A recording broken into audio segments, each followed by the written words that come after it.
Et nous voilà de retour avec notre nouvel invité, le grand, l'unique, le beau gosse David.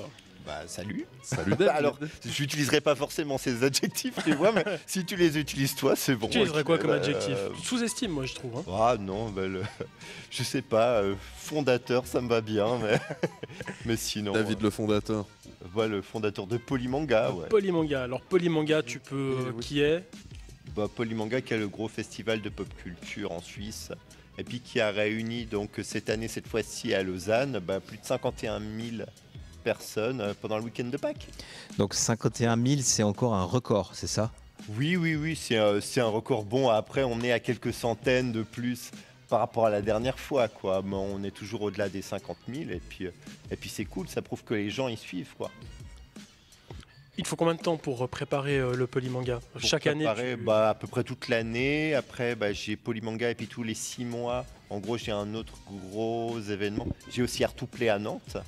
En fait, Nantes était venue nous chercher pendant Polymanga en disant Polymanga c'est super bien, on aimerait bien que vous nous aidiez à faire notre festival de pop culture. Et donc Nantes, ça fait je crois 13 ans et puis ça fera 20 ans l'année prochaine pour Polymanga.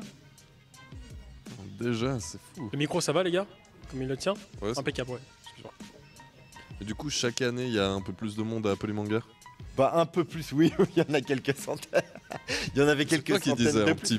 Il y en a quelques centaines de plus cette année. Oui. Non, mais de toute manière, quand on fait 50 000 visiteurs, franchement, j'aurais du mal à me dire oui, alors dans 2 ans, ce sera 55 000 et tout.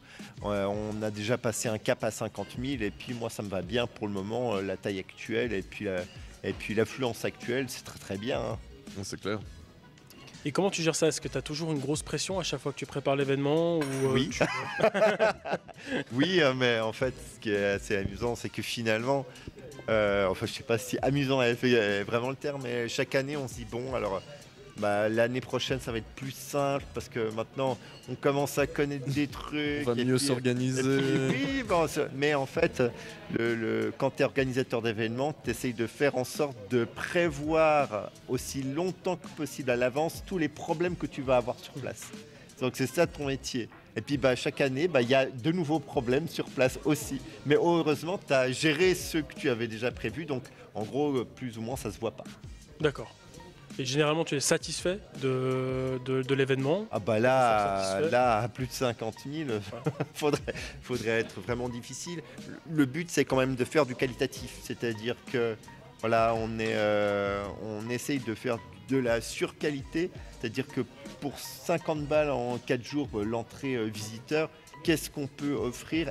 Et à chaque fois, on arrive à offrir 4 jours de show non-stop pour 50 balles pour 4 jours. Et je crois qu'à ce niveau-là... on doit avoir un des records mondiaux, quoi. Ça, c'est pas possible. Il me semble qu'on te l'avait demandé quand on avait fait l'émission en Polymanga, mais je me souviens plus de la réponse. T'as une équipe de combien de personnes pour organiser ça déjà? En gros, alors à l'année, on est 5. Maintenant, on a un bureau à Montreux. Okay. Et puis, en gros, 2-3 mois avant le festival, il y a les coordinateurs. Donc, il y a une vingtaine de personnes en plus. Et puis, pendant le festival, il y a tous les bénévoles, c'est-à-dire 300 personnes en plus.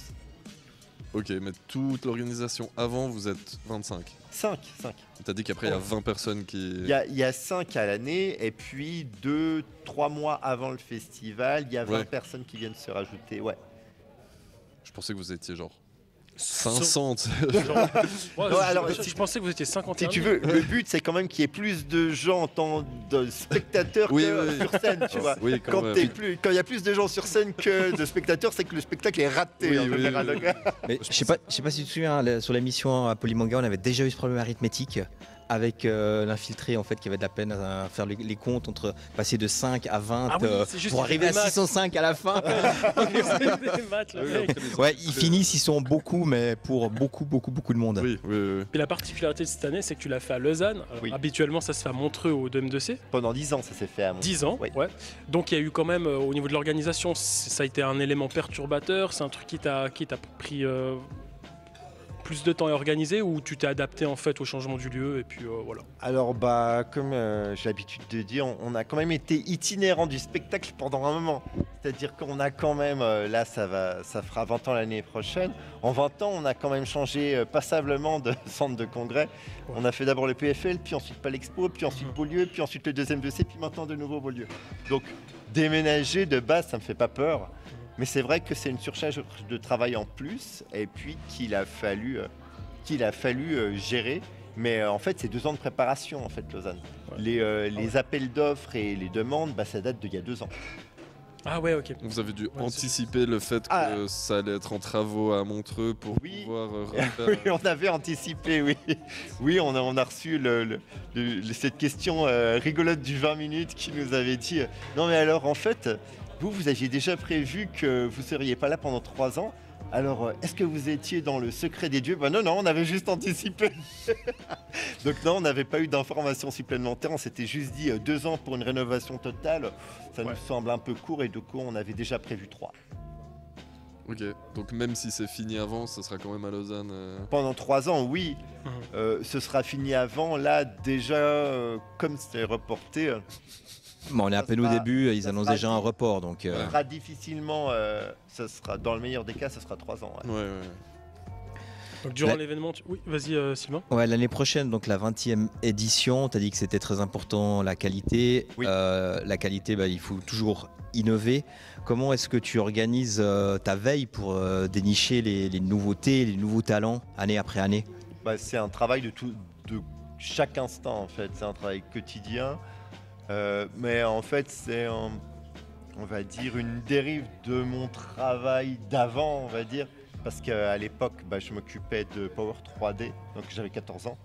Et c'était le plus gros site de jeux vidéo de Suisse. Et donc, sur Power 3D, pour faire les news, pour faire les tests, il fallait toujours s'informer sur Internet et puis aller sur les différents sites. Et en fait, cette curiosité de découverte des nouveaux jeux, des nouveaux artistes, des nouveaux youtubeurs, twitchers, TikTok, elle m'a jamais quitté en fait. Et donc ça permet de, en gros, percevoir en fait les jeunes pousses qui vont aussi exploser. Et notre but, c'est de s'en rendre compte le plus rapidement possible, parce qu'on sait très bien qu'à certains moments, c'est plus accessible même pour nous, parce que on est une SARL, tu vois, une SA à ressources limitées, et donc on a des budgets ridicules par rapport à d'autres festivals, et donc ça veut dire que les gens doivent nous faire confiance. Merci. Et l'argent ne doit pas être un facteur limitant. Ok. Et donc avec les valeurs qu'on a, le pop culture is good, le côté bienveillant, avec l'idée qu'on veut faire avancer les choses via le divertissement, et on arrive à convaincre des gens qui d'habitude et éventuellement demanderaient beaucoup plus, mais qui sont d'accord de faire des efforts pour passer un bon moment avec nous. C'est sympa. Donc cette veille, finalement c'est un état d'esprit et puis une méthodologie qui est développée depuis toujours. Oui, c'est une curiosité générale, et puis c'est des heures et des heures de visionnage, mais de visionnage critique. C'est-à-dire, il y a une partie où t'es couché et puis tu scrolles comme tout le monde. Et puis il y a des moments où tu dis ok, je cherche ce profil en particulier, et du coup tu cherches pendant des heures, et puis tu te souviens de toutes les personnes que tu as vues. Et il y a aussi une partie où on nous propose des personnes, et des fois c'est nous qui allons chercher les gens. Donc c'est un mélange. Il y a des gens qui postulent entre guillemets. Bien sûr. Ok. Et ça marche?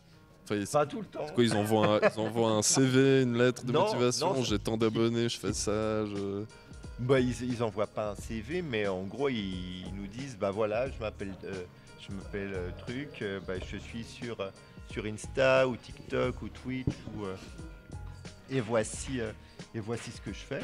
Et puis on regarde, et puis si c'est intéressant, et on dit oui, pourquoi pas. Et on l'a fait sur pas mal de gens en fait, le oui pourquoi pas, ou qu'on est allé chercher alors que ils avaient relativement peu d'abonnés. Okay. Mais c'est pas le vecteur principal en fait. Entre les stands et les artistes qui se proposent pour venir se présenter au Polymanga, je pense que vous avez énormément de demandes. Ouais. Du coup, est-ce qu'il y a des demandes qui peuvent passer à la trappe? Je pense que alors j'arrive à tout visionner, tout regarder, puis. Je regarde tout. Ok. ça. Je regarde tout et je suis responsable de tous les réseaux sociaux de Polymanga. Donc je vois tous les messages qui sont envoyés. Et bien sûr, je ne vais pas répondre à tout le monde, c'est impossible. Ouais. C'est impossible. Par contre, quand ça va m'intéresser, là oui, je vais répondre. Donc les gens peuvent envoyer, mais par contre, alors ça c'est un truc, ne le prenez pas mal en fait quand on ne vous répond pas, parce qu'il y a tellement de demandes, parce que en fait, nous on envoie aussi énormément de demandes chaque année. Mais plein, hein, plein. Et puis, il faut partir du principe que sur toutes nos demandes, il y a plus de 80% où on n'a pas la réponse. Ne pas recevoir la réponse, c'est normal, c'est l'habitude. Si tu commences à te sentir mal ou alors à t'énerver parce que tu n'as pas une réponse, tu n'as rien à faire dans le milieu. C'est parce que c'est comme ça que ça marche. Ne pas recevoir une réponse, c'est normal. Si tu reçois une réponse, c'est cool. Mais oui, et c'est pas normal de recevoir une réponse. Moi j'ai l'habitude avec les meufs, c'est pareil. J'en ai écrit avant. Bienvenue dans le milieu. Tu nous raconteras tes exploits avec la jante féminine peut-être une autre fois si tu veux. Mais pas sur Twitch. Ouais, en fait, voilà, il faut mettre en fait son ego dans sa poche et se dire ok, je jette des bouteilles à la mer, je pars à la conquête en fait des nouveaux talents et puis certains vont me répondre et quand ça marche, c'est super cool. Il y a une question dans le chat sur les réseaux justement, ouais. je vais rebondir dessus. Je me souviens qu'en 2021, tu avais installé une webcam et puis fait des Polymanga View justement sur Twitch avec ce paysage somptueux que tu as depuis Montreux. Ouais. Et puis du lac, et puis que tu me disais que les gens ils le mettaient même en arrière-plan ton oui. Live en fait, et c'était un peu reposant et puis pour s'endormir, oui, c'est juste. Et puis du coup la question qui est dans le chat, c'est il posait la question: trouvez-vous que les réseaux sociaux ont apporté plus de mal ou de bien dans la société? Moi je dirais que c'est pas une problématique comme ça. C'est pas comme ça que je le. C'est pas noir-blanc. Hein. Non, c'est pas comme ça que je le conçois. Je sais pas si tu te souviens d'un film avec Mel Gibson qui s'appelait Ce que veulent les femmes. Ouais, clairement, ouais. Voilà, Ce que veulent les femmes. Alors, tout d'un coup, il avait cette capacité de savoir qu'est-ce que les femmes pensaient. Les darons connaîtront ce film, les autres sans doute. Il lit dans les pensées des femmes, non? Non, et en fait, il est touché par la foudre. Oui, tu vois, c'est un peu là. Il est touché par la foudre. Et donc, du jour au lendemain, il entend en fait ce que pensent tous les gens à propos de lui-même. Et c'est horrible. C'est horrible parce que en fait, t'as pas forcément envie de le savoir. Et donc, les réseaux sociaux, c'est pareil. C'est-à-dire, faut filtrer. Et du jour au lendemain, en fait, on a donné la parole à tout le monde. Ça a son côté positif. Et puis, il y a le revers de la médaille. C'est que, il y a des gens, en fait, t'as pas envie de savoir ce qu'ils pensent parce que, peu importe, en fait. Et donc, mais c'est vrai. Oui, non. Et dans ce cadre-là, nous, en fait, moi, j'ai réussi à m'endurcir parce que, en 20 ans, j'ai déjà reçu des menaces de mort, mais j'ai aussi reçu des lettres d'amour, tu vois. Non, mais j'ai reçu et puis si tu gardes le positif, c'est génial. Et puis si tu te focalises sur le négatif, c'est ce que beaucoup de gens font parce que c'est un biais en fait assez classique de rester fixé sur une critique négative alors que la plupart des gens qui ne commentent pas sont très contents. Ouais. Et donc voilà, il suffit simplement de réussir à faire la part des choses. Alors, comme ça peut paraître facile, mais pour ça, en fait, je pense qu'il faut être bien entouré au niveau de sa famille, tout simplement. Et à un moment de déconnecter, te dire, ok, là, je suis simplement avec mes parents, je suis simplement avec mes enfants, je suis simplement avec ma femme. Voilà. C'est important de faire la part des choses et puis de se focaliser sur, on va dire, l'essentiel de la vie qui est la famille. Et puis après, le travail aussi, c'est important. Non, mais moi, je suis un bourreau de travail, hein, donc j'aurais du mal à te dire oui, alors uniquement la famille. Non, le travail est aussi important, le divertissement est aussi important, mais c'est juste qu'à certains moments, il faut ne pas accorder trop d'importance à ce que pensent en gros quelques individus, parce que c'est pas forcément représentatif en fait. C'est toujours une minorité. La plupart du temps, quand on peut pas en faire des généralités. Il peut y avoir des critiques importantes, constructives, qu'on va prendre en considération. Alors même si elles viennent que de une ou deux personnes, mais parce qu'elles sont pertinentes. Parce que ça peut être aussi sous-jacent et ça peut être l'avis de plus de personnes. Mais la plupart du temps, ça va pas être ça. Et je sais pas, de plus en plus, tu vas voir sur les réseaux sociaux, les gens ne commentent plus. Les gens scrollent, les gens aiment, mais les gens ne commente plus. Donc la personne qui va commenter, c'est la personne qui a été le plus marquée en bien ou en mal par ce que tu as fait. Et donc forcément, ça va être clivant. Toi qui connais très bien les plateformes, elles ont énormément évolué, très souvent vers des modèles qui sont économiques. Quelle est la plateforme où tu trouves que l'évolution va vraiment dans le bon sens pour l'utilisateur ? De manière l'utilisateur ou alors le créateur de contenu ou l'utilisateur, c'est vrai que c'est pas la même chose. Alors, j'ai presque envie de dire les deux parce que pour le créateur de contenu, c'est vrai que c'est. Non mais pour les deux, alors, les plateformes ont été ont évolué et puis dans certains cas, elles ont un peu bloqué les créateurs de contenu ou elles leur ont rendu la vie plus difficile pour pouvoir exister. Et puis dans l'autre cas aussi, il y a eu toute cette dérive de vouloir garder captif l'utilisateur et puis absolument de lui donner de la dopamine pour qu'il reste sur son réseau en lui donnant des views et des likes en veux-tu, en voilà. Alors, donc il y a de ces deux aspects en fait. Et quelle est la plateforme alors effectivement, à la fois pour celui qui publie, qui crée du contenu, mais à la fois celui qui la consomme, qui va dans le meilleur sens. Je dirais que t'as pas des questions plus courtes? C'était pour conclure. Je dirais que peu importe la plateforme, je dirais que la chose importante, et il y a plein de gens qui vont me contredire, mais c'est pas grave. C'est pas grave. On n'a encore rien dit. Hein. Oui, mais je prépare, tu vois. C'est le métier qui rentre. Je prépare déjà. En fait, n'écoutez pas les gens qui vous disent qu'il faut publier du contenu tous les jours. Arrêtez avec ça. Il faut arrêter avec ça parce que la plupart du temps, c'est pas positif. Vous avez d'autres choses à faire. Oui. Vous pouvez pas faire du contenu, surtout des vidéos, ça demande beaucoup de temps de préparation et tout. Une image, une photo, t'en fais quelques-unes, tu prépares à l'avance. Une par jour, ça peut s'entendre une photo. Une vidéo par jour, ça n'a aucun sens en fait, parce que vous lassez les gens. J'ai remarqué ça, je faisais ça un moment.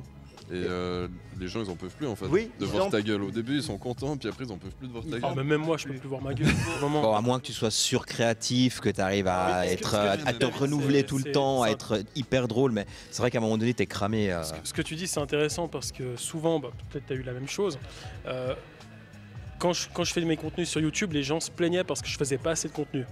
Un jour, je me suis dit, ok, je vais faire plus de contenu. Mais après, les gens se plaignaient parce que c'était plus aussi bien. Ouais. Donc, à un moment donné, il faut faire le... Et au niveau des illustrateurs, parce qu'on en invite plus de 100 chaque année, les illustrateurs qui publient tous les jours, ils ont du mal à faire des images aussi abouties qu'avant. Mais bien sûr. Et puis, les créateurs de contenu, les Twitchers qui ont fait du live 4 heures par jour, tous les jours, tous sans exception, ils sont cramés après 3 ans. Ils sont cramés parce que ils ont dû négliger leur vie familiale, parce qu'ils ont l'hygiène. Ils ont plus le temps. Souvent. Je sais. De quoi? Qu'est-ce que tu as dit? L'hygiène. Oh non. Non, je suis pas d'accord. Ah bon? Le cliché le cliché de l'hygiène. Ah non, je peux pas te suivre là-dessus. Commande que des pizzas. Je me dédouane complètement de ça. Non. Non, le coup de l'hygiène, c'est un peu facile. Mais quand je faisais une quotidienne à la télévision, j'ai fait une quotidienne, on n'était que 2 pour produire complètement une quotidienne à la télévision. On l'a fait pendant 3 mois, on a fait 50 émissions, on n'avait plus le temps d'aller pisser. Et pourtant, l'émission durait 5 minutes. Entre le test, la production, la publication de la vidéo en haute définition. Trouver l'idée aussi. Ah oui, Et pour être Écrire, frais, tourner. on avait plus le temps de voir ses amis, plus le temps de voir plus le temps, et on faisait que 5 minutes par jour.